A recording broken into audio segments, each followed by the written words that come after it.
Hi friends, is சரி cinema base அப்டேட்டில் அடுத்தது ஒரு முக்கியமான ஒரு அப்டேட்டோடு வந்திருக்குங்க. ஸோ எல்லோரும் கேட்குறதுனாக்கா, நீங்கள் வந்து கர்நாடகா பற்றி பேசுகிறீங்க, ஆந்திரா பற்றி பேசுகிறீங்க, ஓவர்சீஸை பற்றி பேசுகிறீங்க, கேரளா பற்றி பேசுகிறீங்க, ஹிந்திலாம் பேசுகிறீங்க, தமிழ்நாட்டில் என்னங்க வசூல் படிச்சிருக்கு, அதை பற்றி எதை பேச மாட்டீங்க அப்படின்னு கேட்குறீங்க. அது என் காதில் விழுது. தமிழ்நாட்டில் ஒரு சூப்பரான ஒரு ரெக்கார்டு தலைவர் படிச்சிருக்காரு. ஸோ டே 1 வசூலம் பார்த்தினாக்கா 30 கோடிக்கு மேலே. இப்போ நேற்று டே 2 வசூலம் பார்த்தினாக்கா 30 கோடிக்கு மேலே.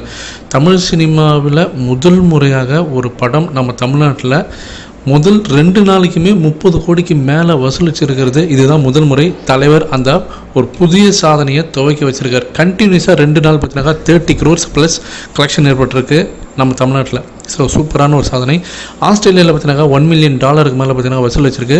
ஃபாஸ்டஸ்ட் எவர் இன் கோலிவுட் இண்டஸ்ட்ரி. ஸோ நம்ம தமிழ் திரைப்படம் இவ்வளோ சீக்கிரமாக $1 million ஆஸ்திரேலியாவில் குவிச்சிருக்கிறது. ஸோ இது பார்த்தினாக்கா ஒரு புதுமையான ஒரு சாதனை அப்படின்னு சொல்லணும், ஃபாஸ்டஸ்ட்டு.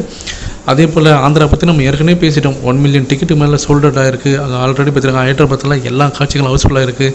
ஸோ திரையரங்கு பார்த்தினாக்கா அதிகரிச்சிருக்கு. அதே போல் தான் அங்கே ஹிந்தியில் 2வது நாளில் நேற்றுக்கே பார்த்தினாக்கா 350 ஷோஸ்க்கு மேலே வந்து காட்சிகளை அதிகப்படுத்திட்டாங்க. வார் 2 பெருசாக அங்கே இல்லைன்றது அவங்களுக்கே தெரிஞ்சு போச்சு.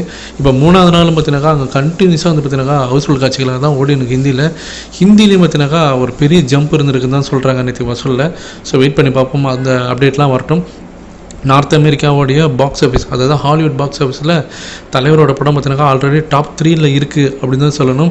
அதே போல் இன்டர்நேஷ்னலி அப்படின்னு பார்க்கும்போது வேர்ல்டு பாக்ஸ் ஆஃபீஸ், உலக லெவலில் இருக்கக்கூடிய குளோபல் பாக்ஸ் ஆஃபீஸில் பார்த்தினாக்கா ஓவர்சீஸில் இது வரைக்கும் $11.5 million மேலே வசூல் குவிச்சிருக்கு 2 நாளில். Already biggest grosser of 2025 internationally 3rd பிளேஸில் வந்துருக்குங்க.